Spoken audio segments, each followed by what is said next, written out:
بقالي سنة بعمل محتوى على السوشيال ميديا ويعتبر ما وصلتش لحاجة.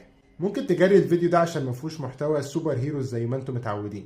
زي النهاردة من سنة انا بدأت اعمل محتوى على السوشيال ميديا وعملت قنوات عشان اتكلم عن محتوى السوبر هيروز، ودلوقتي بعد سنة للأسف ما وصلتش لأرقام كبيرة، لا أرقام عالية قوي في المشاهدات ولا برضو أرقام عالية قوي في المتابعين مثلا. ومش بقول كده وانا يائس، مش دايما النجاح بيجي بالشكل اللي احنا عايزينه وفي التوقيت اللي احنا عايزينه. في ناس نجحت واتشهرت بعد سنة واثنين وثلاثة واربعة وخمسة، وحاليا طب في المحتوى اللي هم بيقدموه.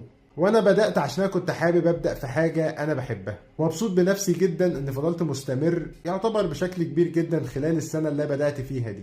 واتمنى ان السنة الجاية اكون مستمر اكتر، اطور من المحتوى بتاعي اكتر واغير منه اكتر. وانتوا كمان لو عندكم اي افكار لفيديوهات قولولي في الكومنتات. ده اكتر الحاجات الحلوة في تجربة السنة دي، ان لقيت ناس بتحب المحتوى اللي انا بحبه من وانا صغير، وبشكر جدا